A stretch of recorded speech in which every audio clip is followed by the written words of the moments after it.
Howdy, everyone. According to my screen, I should be live. So let us begin. I'm waiting for, let me just kill this. All right. I see Clive is in the house. If you can't see me or this is not working, then let me know. Although I don't know how you would do that. Anyway, welcome to my lecture series, The Solar System. Now, the impetus for this lecture series is that I am teaching ASTR 111 at University this asynchronously. Essentially, I via this learning, and so I thought to myself, them with lectures on top of the textbook and forth. So why not do this live? That way, if any of them are available during this time, hop on and they can actually ask me questions live on air. And in addition to that, if there's anyone out the YouTubers who in learning what I'm going to teach, they also can talk to me live during this, like I said, this lecture series. The lecture series is I'm going to post Monday, Wednesday, Friday, every 3 p.m. to roughly p.m. May not go that long. Hopefully, won't go over. 3 p.m. to 4 p.m. Eastern Standard Time, or 8 to 9 UTC, from my understanding. That will be weekly until beginning of May. Sometime in the middle of March, I will take a week off for spring. But that's essentially the current plan. So this is also a beta test, and one of the things that I want to do is, if this thing goes well, and I'm going to reproduce this with other lectures, another lecture series on galaxies and cosmology, and astronomy. No, but this is base test, so hold on to your hats. I'm going to be various different things with this. So today you are seeing me in my den because my building is currently getting worked. So I didn't want to be interrupted by jackhammering. So I'm on Wi-Fi, so hopefully that doesn't affect things too much. Hopefully this is clear, not buffering, that sort of thing. So what I'm going to talk about? What is Professor Parks about during this lecture series is intended as an introductory course in astronomy. And by introductory course, what I mean is that there's going to be little to no math. There's going to be a little bit of math, mainly to illustrate concepts. So it's sort of math in a conceptual basis. Like, for example, with gravity, I'm going to give you the equation, Newton's equation of gravity, simply so that you can understand that gravity depends on the magnitude of the masses, proportional to the distance squared. That way you can more of a conceptual idea. Our lecture series, essentially all a survey course of all of this course over this semester will be a little bit more in depth. I will be going a little bit more in depth on things such as planetary atmospheres, the interior of how the sun energy, things of that nature. So it's going to be a little bit more in depth than the videos that I had previously recorded. And that's what I'm going to about. I'm going to be using or following along with the OpenStax textbook. I will put a link of the description. So OpenStax, Open S-T-A-X, resource. These are free textbooks that anyone can download, anyone has, and they cover a variety of different subjects. From a science perspective, there's an astronomy textbook, there's a physics text, I believe there's a chemistry and a biology book, but there are all other subjects as well. Like I said, perfectly free. Please, I using them. For this, like I said, I am going the astronomy OpenStax textbook, and I am be talking about not just the Earth, the Sun, the bodies that make up. Oh, hey, Daddy, make up the solar system. But I'm also going to be talking about how science works. I'm going to be talking about what is light, how does light interact with matter. I will also be talking about one of my favorite things, which is the toys of astronomy, telescopes. I love me some telescopes. One of the reasons why I got into this business is just because I just love working with the imitation of it. And so we're going to go into a little bit more depth about that. So before I begin, I always start out off all of my astronomy courses with. So I will take a moment, let you take this in, and I'm going to ask the simple question: what do you think this is? Now, the rays, the green ray, basically the rainbow rays that cross, I can do are image artifacts. Those are not real in the sense they are not actually in space. But the little dot, which is basically in the middle of the image. Question: what is that? And I'll give you a few moments to. It's been so long since I've watched Jeopardy. A dome ray. No. Close to, or yeah, good guess, but no, it is not. In fact, that is emanating off of our glorious dome or firmament. That is the planet Earth as viewed from. It's a blue dot. Yes, in fact, it is an iconic image called the pale blue dot, and it was taken by the Voyager 1 craft, 1977, 3.4 kilometers from the Earth. It is the farthest image of the Earth ever been taken. The reason why I love this image is actually the quote that goes along with it. And if you'll forgive me, I'm going to read at least the first portion of this quote. Carl Sagan, my favoriteest science communicator ever. He says, "Look at that dot. That's here. That's home. That's us. On it, everyone you love, everyone you know, everyone you ever heard being who ever was, lived out their lives.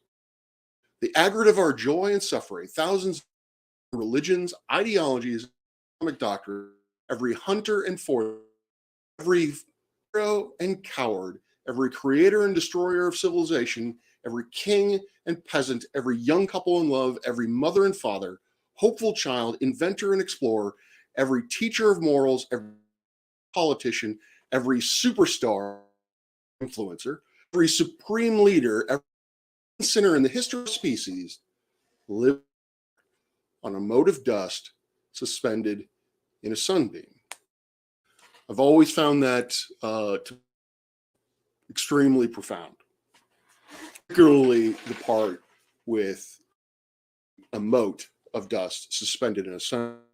The orange beam that you see is an image artifact due to the fact that because you're on Voyager so far away from the Earth is, comparatively speaking, very close to the sun from an angular, and so the sun is really just off the left of the camera. I have spoken to a number of folks about cosmology, about the Earth, and on the universe. And one of the things that up is that certain people are resident or are reluctant to really believe where we are in the universe because they notion that we are on a piece of dust swimming throughout or floating throughout an empty void or blackness of space, because it signifies to them, or at least it's my belief, that it signifies to them that we are insignificant, that we are just dust in the multitude of space, and that they take from that that we are insignificant, lives are meaningless, there is no ultimate plan, so forth. Now, I won't say anything about the ultimate plan. That gets into more of philosophy, a philosophical or theological question. But what I can say on my own part is that when I look at this, every time I look at this image, and I actually have this image as a poster on my wall in my office, it brings me hope, because it is a smoke of dust mote in the infinite void of space. Because of what Carl Sagan said, everything that we are, everything about all of us, all of human experience is locked onto that. And to me, that makes us infinitely precious. That makes thing in the universe. They're only there, as far as I know. Pretty sure there are no human beings anywhere else. Not to say that there's not intelligent life.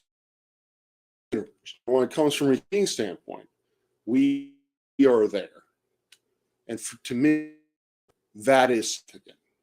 To me, is a divinity to that. To if I may say so. So this lecture is entitled "The Nature of Astronomy," and really wanted to do basically just talk about, again, kind of take a philosophical stance as I'm doing here, and just to really talk about what it is that astronomy does, astronomy does not, how does astronomy, and that sort of thing. So it's really going to be off the cuff. Future lectures, I will be going off a slide deck, and things will be a little bit more, shall we say, organized. But here, really, I just want to give you my thoughts on do humans qualify as intelligent life? I think the jury's still out on that, Daddy. So what is it has been argued that astronomy is the oldest science. Now,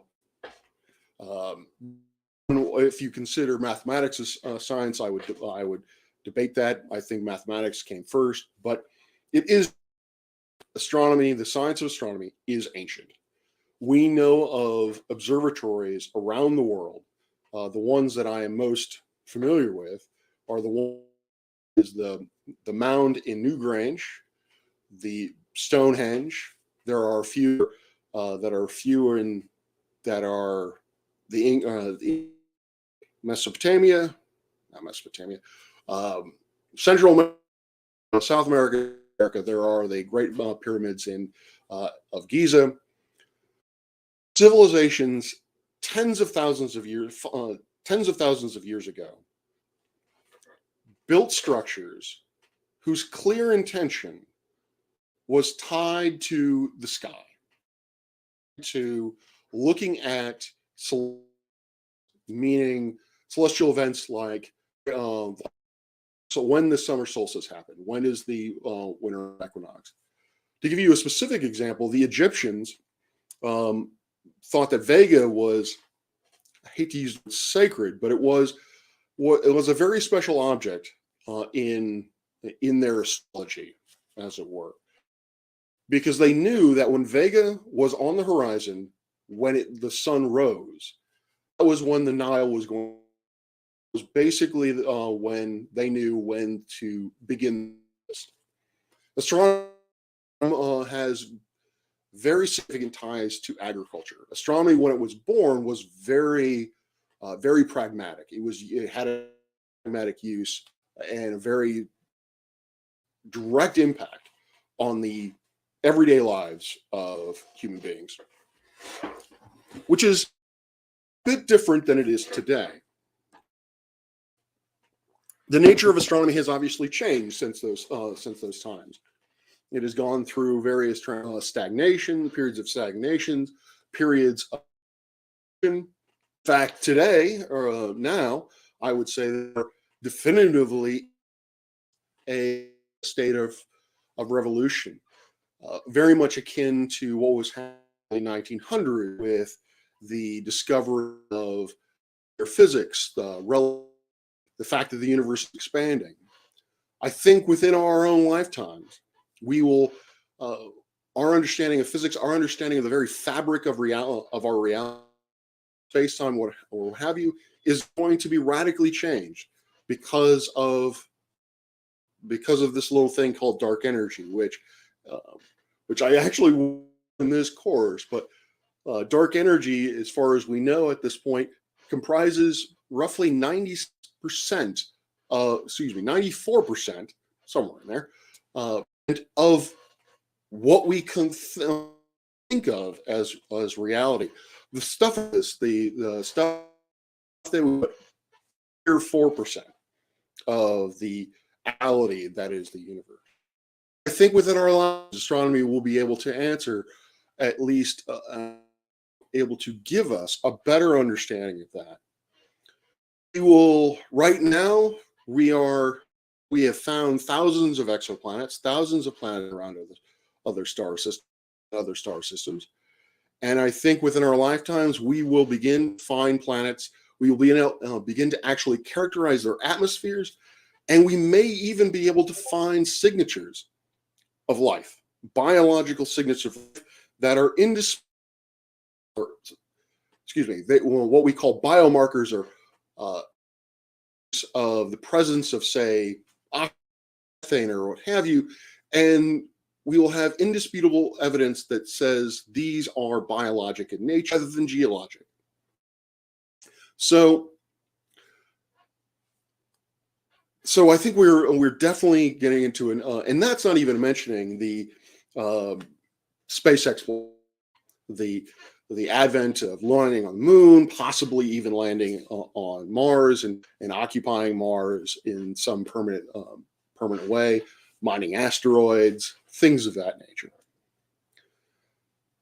So why do we do this? Why do folks like me do this? Why does the United States spend millions of dollars a day, which really isn't much? It's actually about 0.4 of our GDP, and researchers like myself only get a small piddling even of that.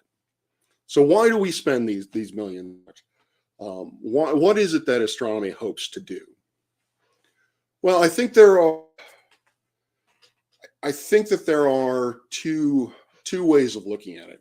I mean, obviously, there is still a practical side to things, and that is obviously what NASA does, what other space agencies have done, what commercial agencies are doing, and that is the invention of the human race out of the solar system. First manned, and really any object, satellites and low Earth objects out to the moon and so forth. In our nature, it's within the human nature surroundings. And what astronomy has done, the groundwork for our of the environment from which we're going to explore.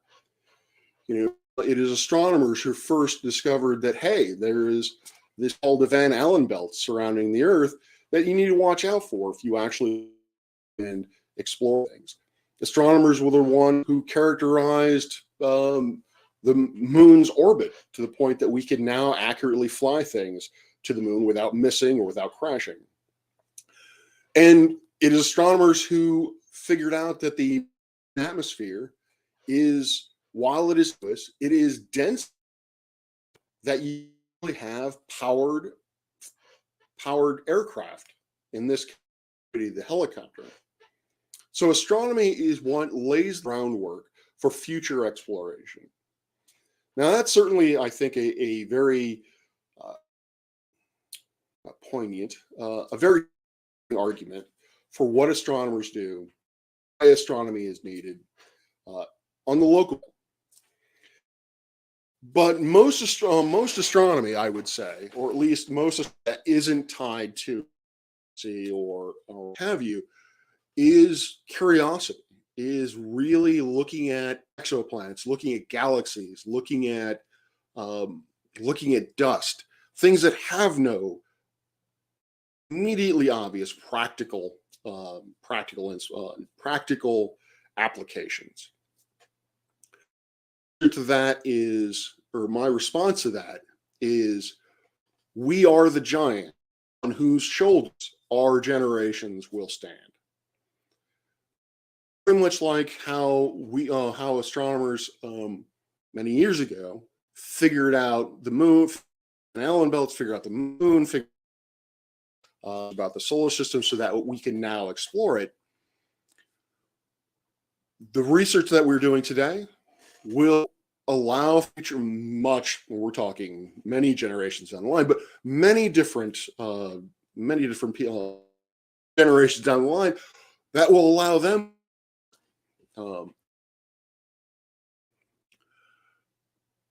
so I think that it is in the nature of me to understand our in the universe. Now, really, what I was rambling about is the justification for why we should study astronomy. Just now, of astronomy, what the actual nature of astronomy is it's trying to answer some very fundamental questions. Really, the field of cosmology. What astronomy attempts is, what is the universe? Where are we in the universe? How did the universe come into being, and how is the universe going to ultimately end? And so every aspect of astronomy, not just the big cosmological questions, but things like, how did the Earth come into being? How did the sun come into being? Things that want to know the answer. Because again, the nature of astronomy is to ask what is around us and how to. We ask the big questions. We ask. We ask the big questions in that sense. We deal with things on a massive, but ironically, we also deal with things on a tiny scale. It is to me kind of fuzzy when you actually get into the nitty gritty of things.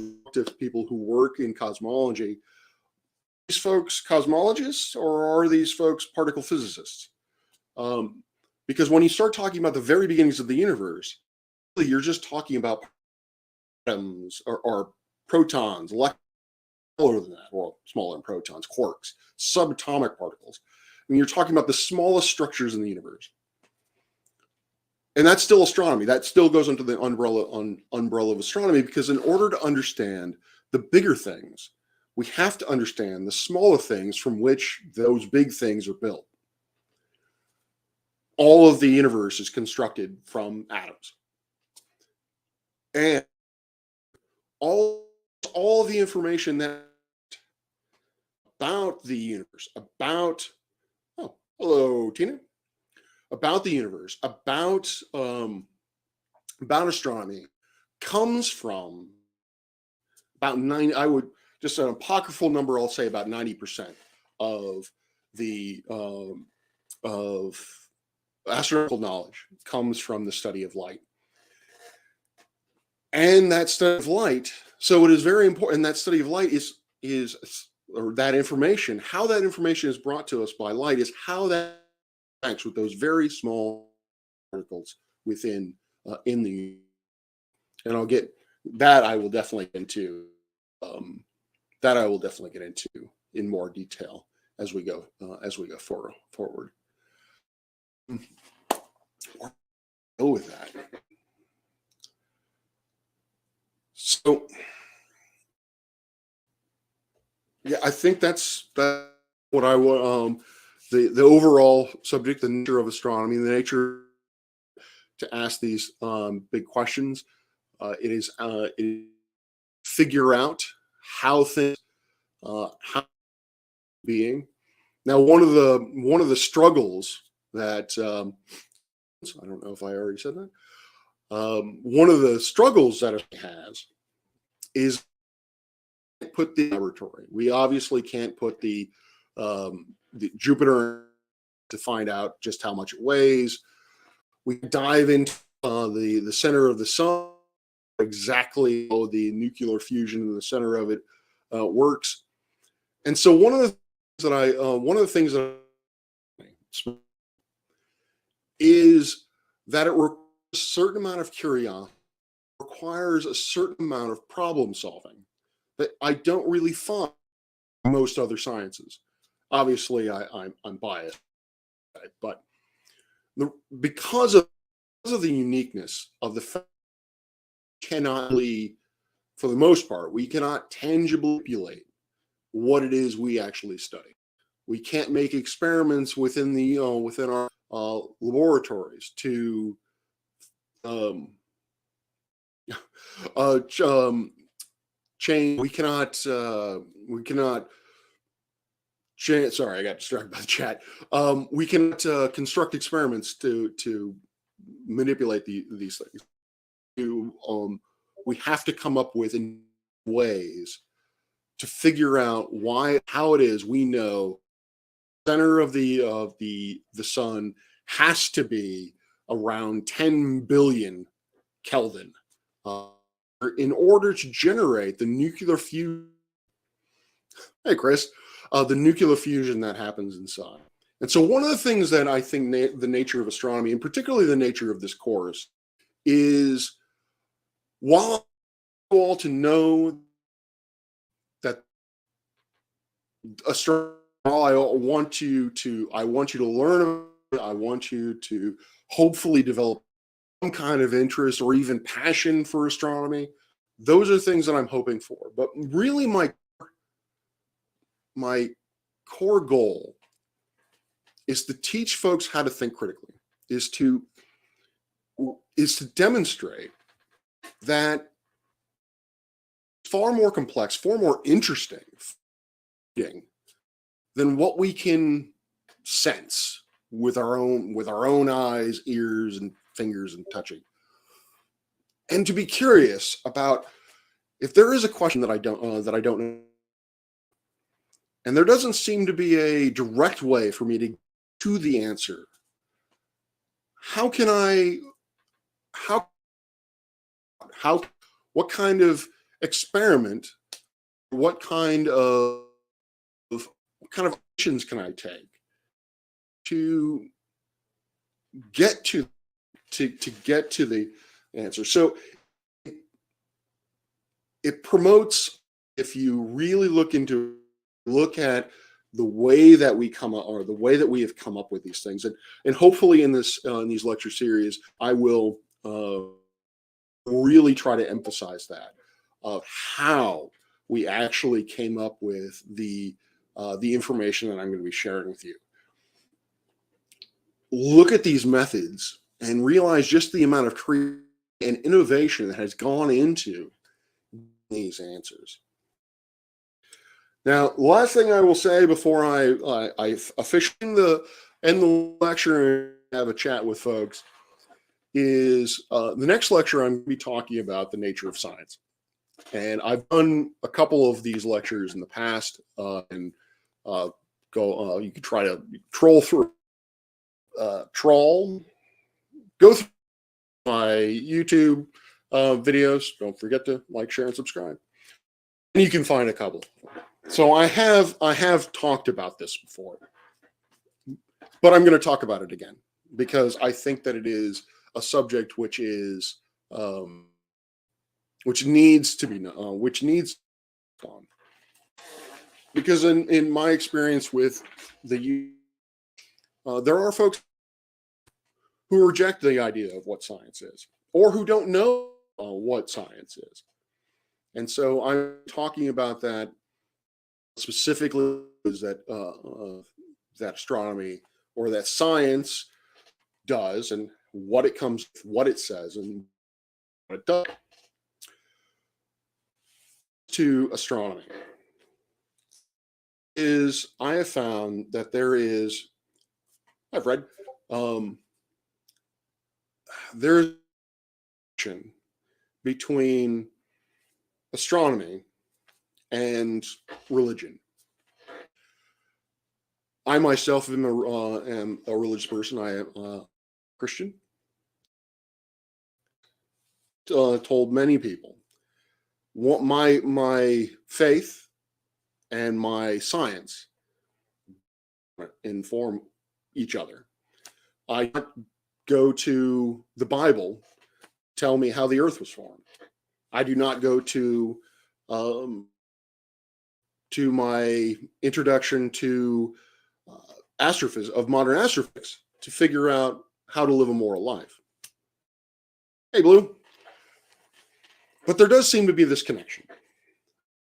This sort of people want these two things, and I say, please don't. I don't think that they are, but and going from one side to the other, I don't think that these two heads, and I don't think that don't use one to disprove the other or combat. They are two separate things. They are looking at they're in question in different ways, such as, what is the universe? Science tries to do that.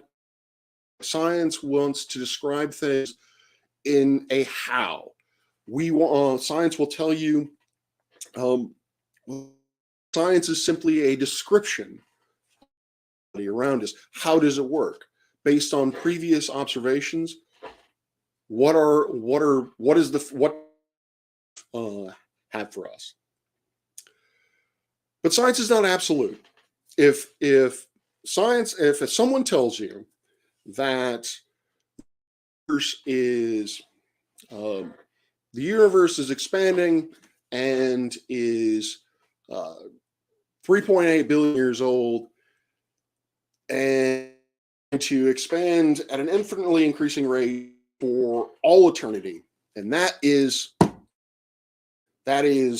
hands down, they're trying to sell you something. With science, and emphasize this enough, with science, you must always be open to the possibility. You must be always open to the possibility that you are missing something.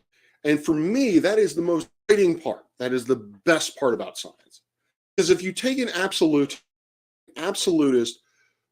mindset, if, hey, the earth is flat, that's all I need to know, everything else is bogus, to me, that's life.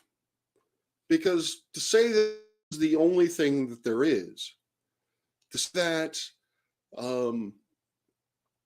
that you've answered all of the questions, I think that's quite boring and kind of sad.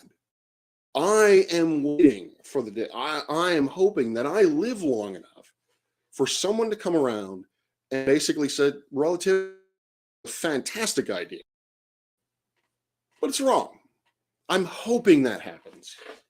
I'm hoping that someone can eventually explain to me what energy is and quantify it in some way, or tell me dark energy doesn't actually exist. It's the semi-luminous ether of the 21st century. It was simply an idea to explain couldn't previously explain. Is what's actually happening here. These supernova appear to be so far away. So science is always open. Science is always questioning, and it is never definitive. Science always has error bars. Even error bars.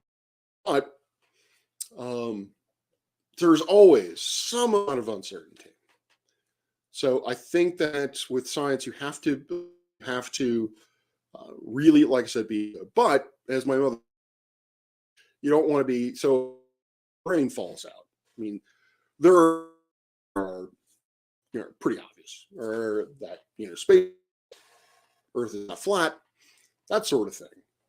But of them, the specifics of it, that is where the uncertainty lies, quite literally speaking. So, all right, I think I have pontificated enough. For those of you who are watching this, that's all I have to say today. When it comes to the lecture, just to recap, I'm these lectures every Monday, Wednesday, and Friday from 3 to 4 p.m. Eastern time, 8 UTC, talking about the solar system and astronomical tools, and a little bit more have in previous lessons that I've recorded on this station. As I said before, they will be a little bit they will be more structured than one I've done today, which is basically me just kind of playing on my butt, telling you my own personal feelings on things, slide decks and so forth.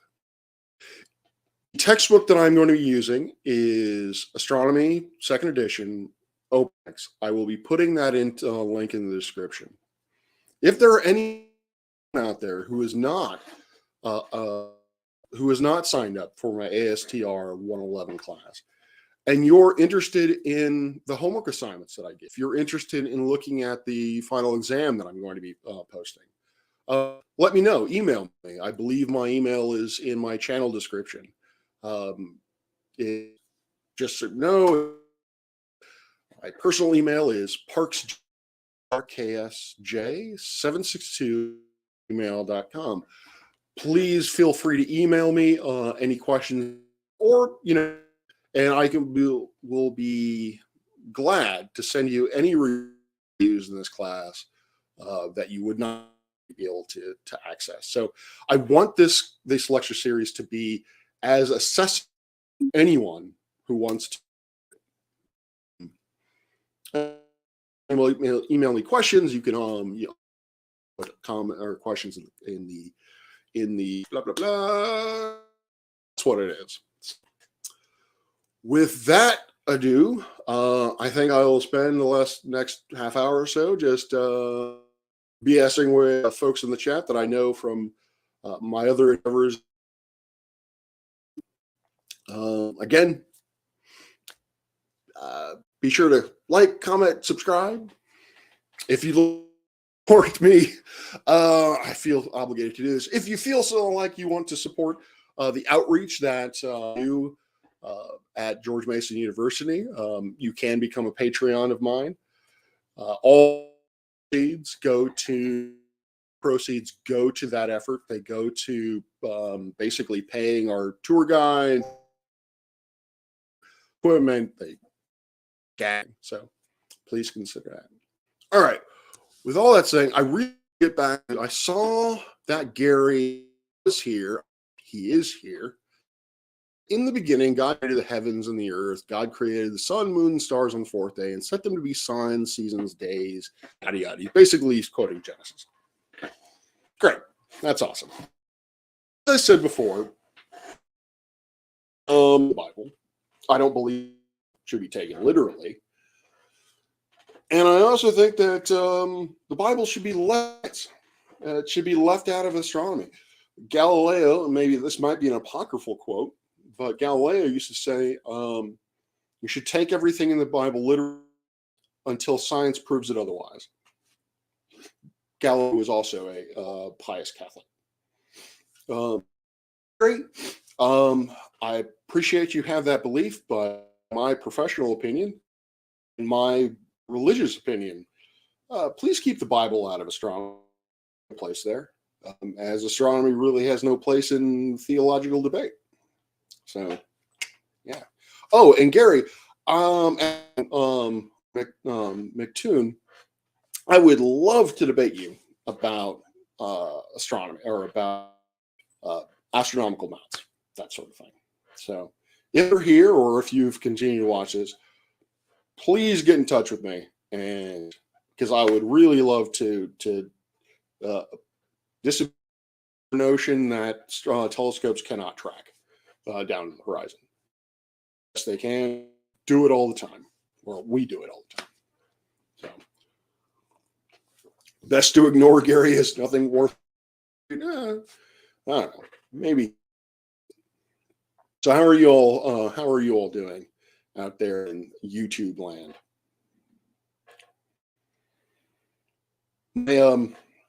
Oh, Gary. Yeah. One of the I also like to tell folks is, I don't know why this is, but I've been watching Everett Anderson. If you don't know who haven't watched his videos, Everett Anderson, just that's the name of his fantastic little kind of goes about flat earthers. They're hilariously just plays video and intersperses it with sort of reaction shots from movies and so forth and so on. And so I've been getting a lot of flat earthers from TikTok. It always surprises, or it always kind of, it's like, all right, the heliocentric model. Sure, that is really a bad way of describing astronomy. But the heliocentric model also buys into the Big Bang and evolution. Like, well, evolution not so much. That's biology. That astronomy really has nothing about evolution, or at least biological. The Earth has, and astronomy has things to say about that, although geology is better. But when it comes to the Big Bang, I always want to tell people that the Big Bang Theory has nothing to say at the moment, or nothing conclusively to say at the moment, of what happened at the point of creation. Right now, science can only tell us, or of anything at all, as to what happened at 42 seconds after the point of creation. Prior to that, of relativity and quantum mechanics just don't work. It just that they what's the word I'm looking for? Not produce the same results. They don't agree with each other. If you're talking about something that small, or really, if you're talking about an energy field that high on that with that kind of temperature, that kind of gravity, well, we just don't know how to describe it. No idea what the universe looked like at t = 0. So someone was talking about on a busy day teaching some advanced quantum mechanics. Dr. Clive Wells, yeah, one of the smartest people I've ever known. Brain the size of a planet. I actually spoke with him on my Coffee and Science video. I highly recommend, and Blue Marble Science, his own right. Talked to both of those gentlemen on my science program. You can see those videos as well. Great guys. And I'm hoping to be able to get those back on the line. One of the things that I am going to be doing is we have a star public event not every Tuesday evenings. And the way that these public events work, the first half is here and the second half is an observatory. And we've been recording ever since COVID. And what I'm going to be doing is I'm going to be taking the lecture portions, typing them out, and then posting them online. We also have a GMU Observatory YouTube channel where you can view the entirety of the video. And so what I'm going to be doing is I'm going to be posting those. And what I'm hoping to be able to do is to ask the folks who give these talks to then follow that up with an interview, as it were, or discussion on my channel coffee and science. Intimidating. I have to say that's a little intimidating to, one of the last two speakers that we had was Stephanie Milam. I think that's how you pronounce it. Planetary state. It was intimidating enough for me to actually ask her to give us a public talk here at GMU. It's really intimidating to me to be like, hey, I got a YouTube channel with like 300 followers or 300 subs. Would you mind having a cup of coffee with me? And the other one was the Apollo curator at the Smithsonian. So I can get over myself and I folks to give a talk at GMU or here at George Mason. I'm hoping them in. The other thing that I do, and I know in the past, if you've followed my previous, I know I have made lots of claims about what I'm going to do, what videos that I'm going to make. This one's going to stick because for me, it also have a professional interest in it. What I'm going to do is my current knowledge, the state of the art, edge of the envelope research, as it were, on exoplanets is severely lacking. I really don't know about the current questions that we have in exoplanet science. One of the things that JWST, its primary goals is to answer these questions. I mean, I know it's looking for atmospheres, I know it's, but there are other things that I didn't even know existed until I kind of went back to it lately. Since there is, if you plot up the planets, the number of the planets that we've discovered,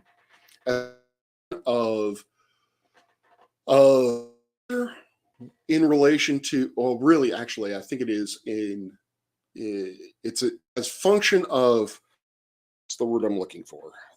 Solar, stellar, how much energy they get from the sun or their host star, how much energy they get from their host star as a function of distance. If you just squint, you're like, oh, look, the closer the planet is, oh, that's Luna, by the way. The closer the planet is, the more energy it gets. Great.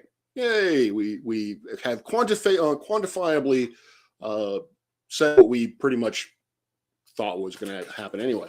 But if you look closely at it, there's a break. There is a bifurcation in that there are planets that are getting more energy from their host stars given distance than other planets. And it's statistically significant. And so I would have thought that was a function of distance. Just how it is truly a function of distance. So anyway, obviously there's stuff that I don't know. I don't like it, so I'm going to study up on it. And so what I'm going to do is I'm going to create, and this is probably start maybe about a month from now, maybe more towards the end of the semester. What I'm going to do is I'm going to have Professor Parks, exoplanet tourism, man, I'm losing my words all over the place. What do you call those people? Agents, tourism agents, travel agents. Aha, Professor Park, travel agent. What I'm going to do is I'm going to be looking at these planets, and what I'm going to exoplanets. I'm going to be looking specifically. The video series is talking about what we know about these planets, specifically in regards to habitability or anything usual about them.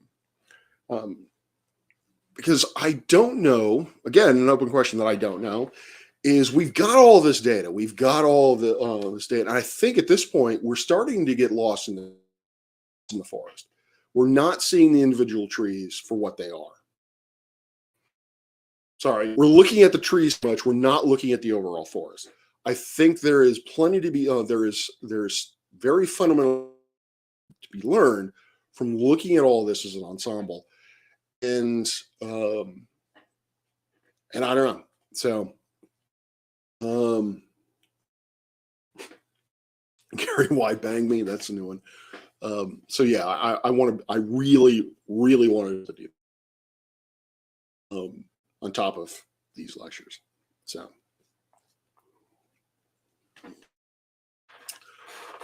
how have you all been? I used to know Herman Bondi.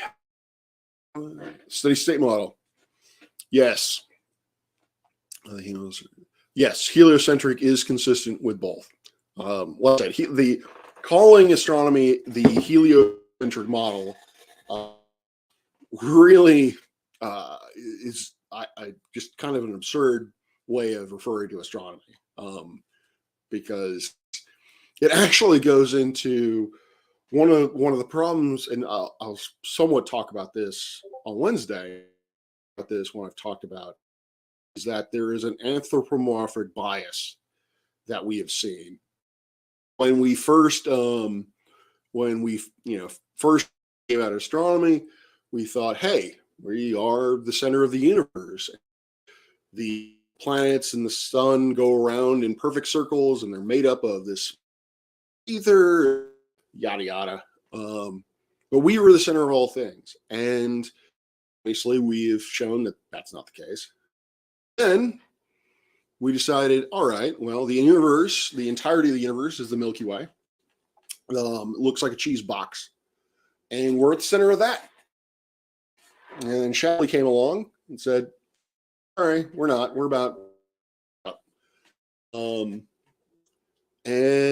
But Shapley was like, oh, but we're still the universe, or it. And then Edwin Hubble came around and said, no, that you see, those are actually way, way far away. And we are really in the center of anything. And then Einstein came around and said, you guys are wrong for even asking the question, the center of the universe. There ain't such a thing. But anyway, getting back, the calling it the heliocentric model, it really goes to this idea of an anthropomorphic bias, or for centrism, basically thinking that we are the center of all things, which is not the case. Say that we are insignificant. Again, top of the hour. Very much think that the human race is significant. It holds a physical significance, shall we? But that doesn't mean that we're the center of things. Multiple things can have significance. It's not a zero-sum game. If one thing is significant, it doesn't mean another thing isn't. So yeah. One of the things I want to do, actually, I don't have that. One of the things I want to do is I'm just rambling. I teach a cosmology class, cosmology introductory, very just qualitative cosmology. One of the things I do in there, and I'm doing it this way, is I have them debate. Heliocentric versus heliocentric, steady state versus Big Bang, weakly interacting versus dark matter. What I want to do is I want to videotape those, and I want to post those because the students come up with some very clever ideas for arguing the wrong position. I've had some very geocentric arguments. Let me just put it that way.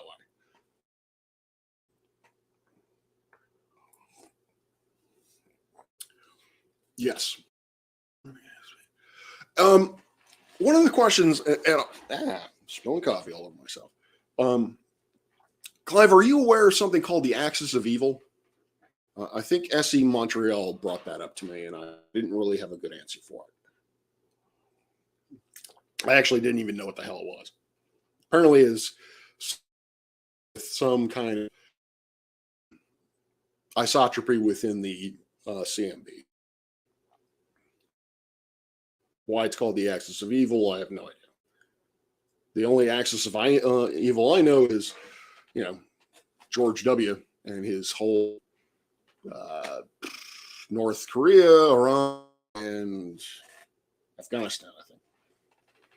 I don't even remember that. Coalition of Willing. Fuck it.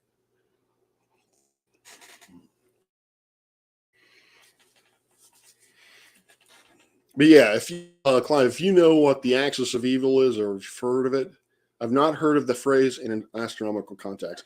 Yeah, neither have I. I had to Google it, and apparently the Wikipedia page on it, but and from what I remember, there's, like I said, from what I remember, kind of symmetry in the CMB, which would seem to that there is some preferential location. I don't know. I was just curious if you knew it, if you had heard, knew what it was. So, yeah. Here, let me do this. I'm going to wrap this up.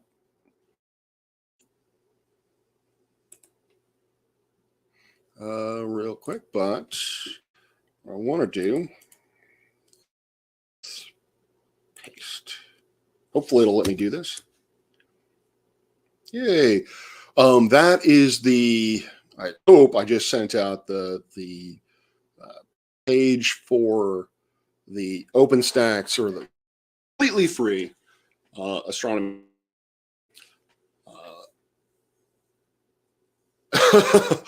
Yeah.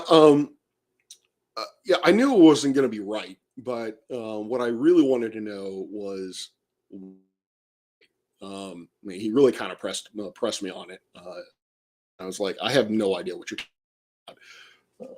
So I really wanted what it was so that I could tell them that's not, this is the problem with it. This is why it's not an issue with cosmology. So yeah, anyway, that link, if it shows up, that's for the OpenStax textbook. Again, in my professional opinion, the textbook, I've seen better textbooks, but I price and edited. Basically, it's kind of like Wikipedia, but the only people who can contribute are actually astronomers. The main editors are hitters when it comes to text. So for the most part, there are a couple of little things to quibble with that I on up to them that I don't think are right, or at least their presentation of the data I don't think is the best or even accurate. But for the most, like I said, you can't beat the price. Overall, it is a worthwhile. There's a great video of cosmologists at Berkeley setting up a YouTube spy plane from NASA to try to detect the seeds of galaxy formation in the 1970s. Huh. I will have to look for that. I will definitely have to look for that. All right. Well, like I said, it's been basically been an hour.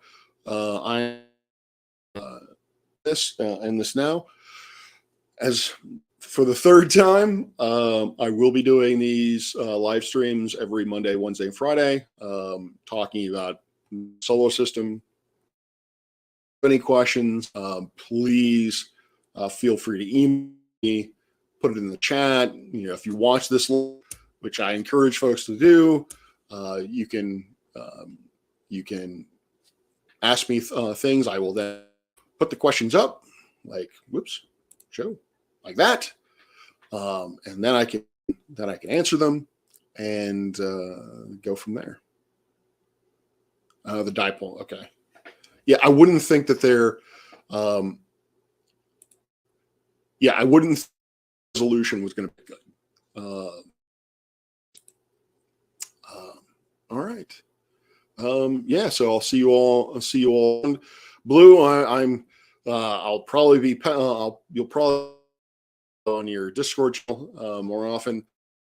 The slump there, coming back out of it. So, all right, all.